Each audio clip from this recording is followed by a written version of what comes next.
భగవద్బంధువులందరికీ నమస్కారం. హిందూ ప్యాడ్ ఛానల్కి స్వాగతం. స్కంద పురాణాంతర్గత వైశాఖమాస మహాత్మ్యము. వైశాఖమాస మహాత్మ్యములోని 17వ అధ్యాయము యమదుఃఖ నిరూపణము. నారదుడు అంబరీషునితో ఇలా పలికెను. శృతకీర్తి మహారాజునకు శృతదేవుడు తరువాతి కథను ఇలా వివరించెను.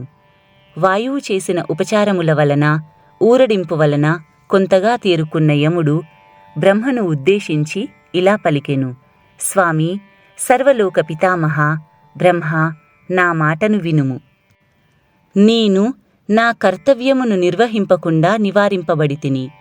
నేను చెయ్యవలసిన పనిని చెయ్యలేకపోవుటను మరణము కంటే కూడా ఎక్కువ బాధాకరమని తలుచుచున్నాను. సర్వసృష్టి విధాయక వినుము. ఆజ్ఞను పొందిన అధికారి తనకు రావలసిన జీతమును తీసుకొనుచు చెయ్యవలసిన కర్తవ్యమును చెయ్యనిచో అతడు కొయ్యపురుగు మొదలగు జన్మములను పొందును.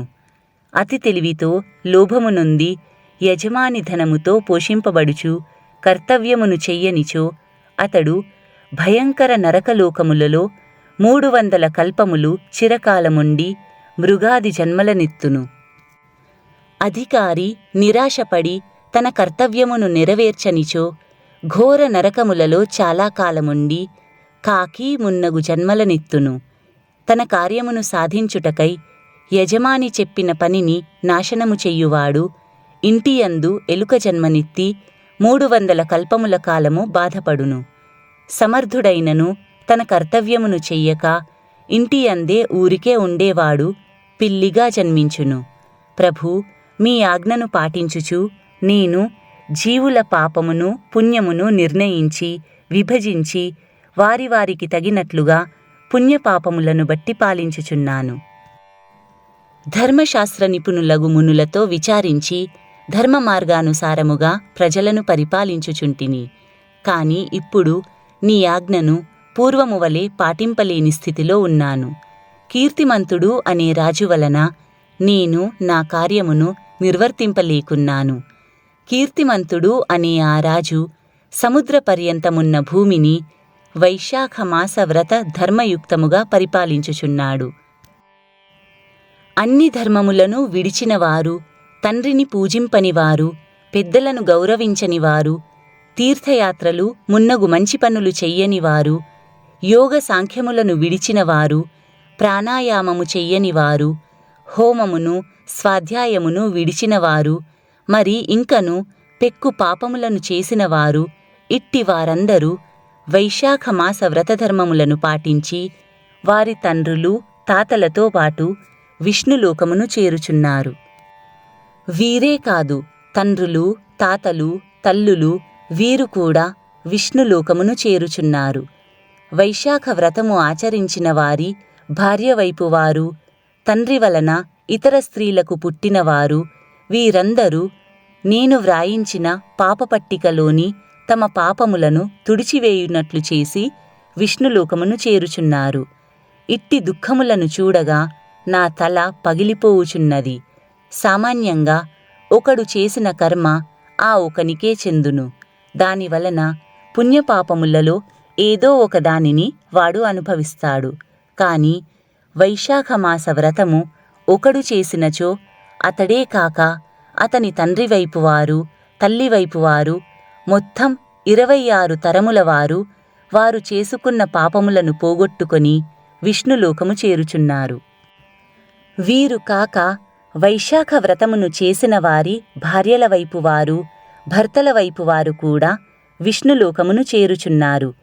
ఈ వైశాఖ వ్రతమును చేసిన వారు ఎట్టివారైనను నన్ను కాదని కనీసము 21 తరముల వారితో విష్ణులోకమును చేరుచున్నారు. యజ్ఞయాగాదులు చేసిన వారు కూడా వైశాఖ వ్రతమును చేసిన వారి వలె విష్ణులోకమును చేరుటలేదు. తీర్థయాత్రలు దానములు తపములు వ్రతములు ఎన్ని చేసిన వారైనను వైశాఖ వ్రతము చేసిన వారి వలె విష్ణులోకమును చేరుటలేదు. ప్రయాగ పుణ్యక్షేత్రమున పడువారు, యుద్ధమున మరణించినవారు, భృగుపాతము చేసినవారు, కాశీక్షేత్రమున మరణించినవారు వీరెవ్వరు కూడా వైశాఖ వ్రతము చేసిన వారు పొందునంతటి పుణ్యమును పొందుటలేదు. అనగా ప్రయాగక్షేత్రమున నదీ ప్రవాహమున దుమికి మరణించిన కోరిన కోరికలు తీరును అని అంటారు. అట్టి వారికి వచ్చిన పుణ్యము కంటే వైశాఖ వ్రతమును చేసిన వారికి అనాయాసముగా అంతకంటే ఎక్కువ పుణ్యము వచ్చుచున్నదని యముని అభిప్రాయము.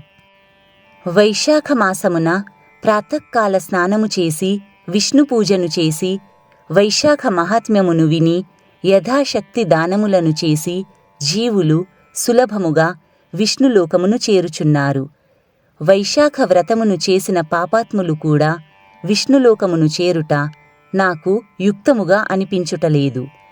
కీర్తిమంతుని ఆజ్ఞచే వైశాఖ వ్రతమును పాటించి మంచి కర్మలు చేసిన వారు చెయ్యనివారు, శుద్ధులు అపరిశుద్ధులు, వారు వీరు అననేలా అందరూ శ్రీహరిలోకమును చేరుచున్నారు.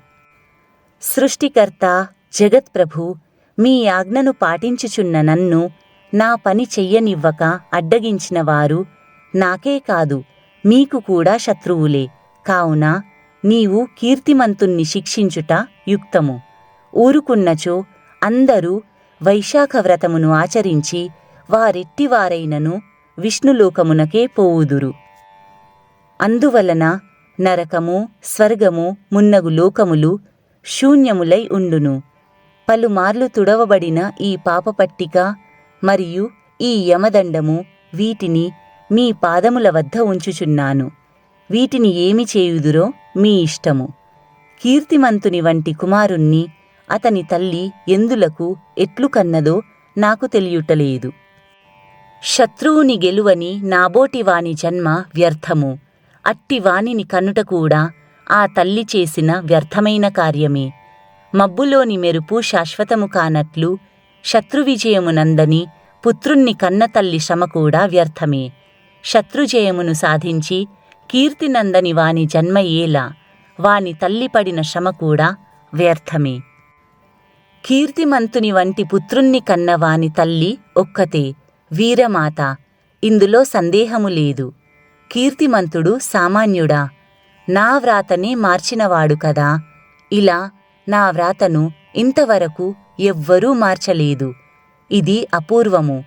అందరిచే వైశాఖ వ్రతమును ఆచరింపచేసి స్వయంగా హరిభక్తుడై జనులందరినీ విష్ణులోకమునకు పంపినవాడు కీర్తిమంతుడే.